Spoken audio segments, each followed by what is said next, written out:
नमस्कार, आप देख रहे हैं डायरेक्ट खबर। डायरेक्ट खबर में आपका स्वागत है। बुंदेलखंड के हमीरपुर जनपद के राठ नगर में AIMIM के बुंदेलखंड प्रभारी साजिद हसमत का हुआ आगमन। इस दौरान पार्टी के कार्यकर्ताओं ने उन्हें फूल मालाओं से लादकर उनका स्वागत किया।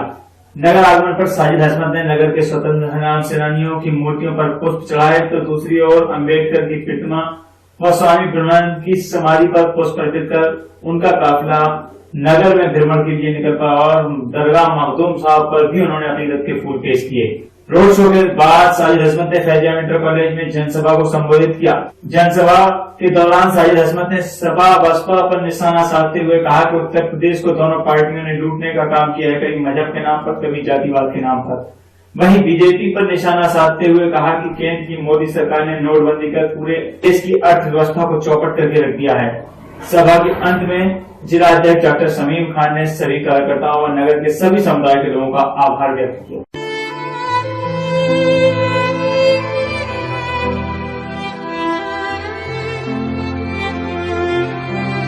सवाल किया जाए क्योंकि ये जोरदार तालियां ही सुनते हैं, हल्की ताली इनको नहीं सुनाई देती क्योंकि बहुत जोर और शोर मचाते क्यों हो। अगर हमारी आवाम जाग जाएगी, हम आज इन बुराइयों के खिलाफ अगर लड़ना शुरू कर दो। ओवैसी की सरकार बनाना है हमको। कर दिए जाए हमारे मेहमान खुसूसी का।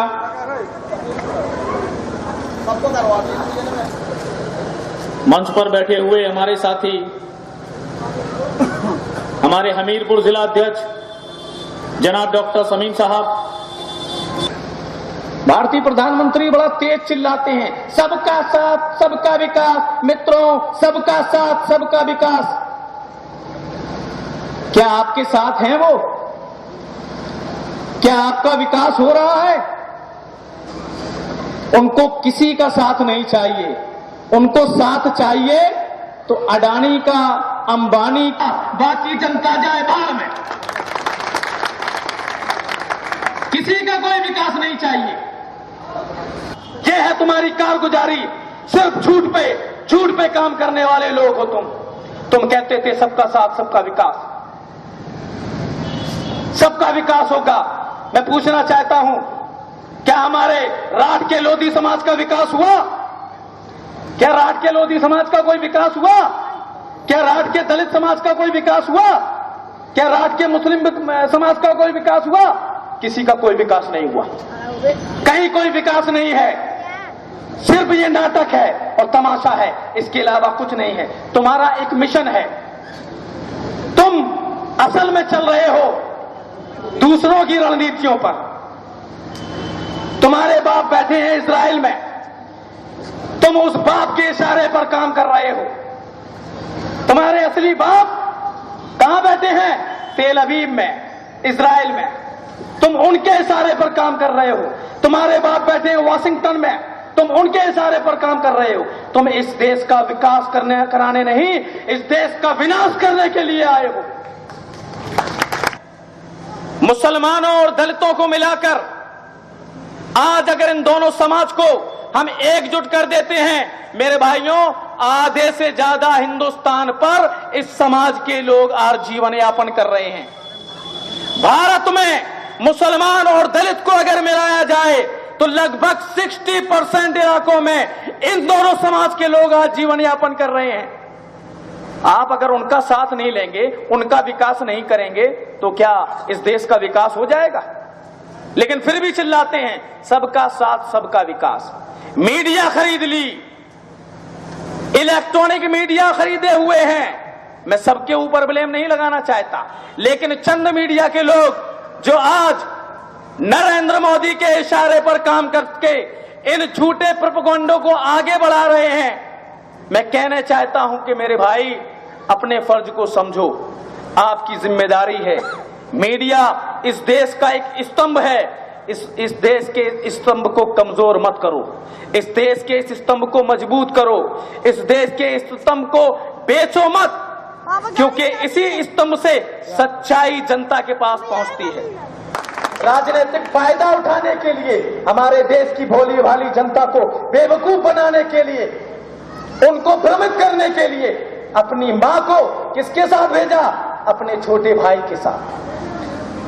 अगर छोटा भाई पकड़ के जा रहा है, नाटक देखिए, छोटा भाई माँ को पकड़े हैं, 2-3 और माँ को पकड़े हैं, माँ को लाइन में लगा के बैंक में ले जा रहे हैं और माँ को आगे किया और पैसे वापस लिए, चले आए, फोटो खिंचवाए, वापस चले आए।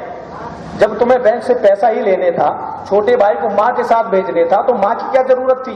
क्या छोटा भाई तुम्हारा नपुंसक है? क्या वो लाइन में लग के पैसे नहीं ले पा रहा था? क्या विकलांग है, दिव्यांग है? क्या था वो? कि भाई को इसलिए भेजा कि मां को पकड़ लो। क्या मां वोट डालने गई थी कि उनका जरूरी है? अरे इतना था, रुक जाते, सारा सही हो रहा, तुम ही कह रहे परेशान मत हो, परेशान मत हो, सब ठीक होने वाला है, कुछ दिन की परेशानी है, सब्र कर लो, सब्र कर लो। जनता को सब्र का पाठ पढ़ाने वाले अपनी मां को सब्र का पाठ नहीं पढ़ा रहे थे क्या? उनसे नहीं कह पा रहे थे कि बूढ़ी मां सब्र कर ले, तू 95 वर्ष की है, आराम कर ले, तुझको लाइन में लगने की जरूरत नहीं है, मैं देश का प्रधानमंत्री हूं, मेरा 56 इंच का सीना है, तुम्हारा बेटा हूं, मैं तुझको लाइन में नहीं लगने दूंगा, मैं अभी सारी व्यवस्थाएं सही करता हूं। ये कहना चाहिए था। आपने तो बूढ़ी मां को बेचारी को भेज दिया, जाओ लाइन में लग जाओ, पब्लिक को दिखाओ कि प्रधानमंत्री की मां लाइन में लगी हुई है। ये क्या है? ये तमाशा है, ये ढोंग है, ये दिखावा है, इसके अलावा और कुछ नहीं। मासूम जनता को बेवकूफ बनाना। 55 लोग लाइन में लगे लगे मर गए, मोदी को नहीं दिखाई दे रहा। जापान में चिल्ला रहे हैं, अरे भाई मेरे मित्रों, जो काला धन वाले हैं वो नींद की दवाइयां लेके नींद की दवाइयां खरीदते फिर रहे हैं, और जो गरीब आदमी है वो चैन की नींद बंसी बजा रहा है, सो रहा है। हाँ है वो नींद की दवाइयां। और क्या गरीब आदमी यहां बैठा हुआ 100% आदमी गरीब है, मैं भी गरीब हूं, हम सब गरीब हैं।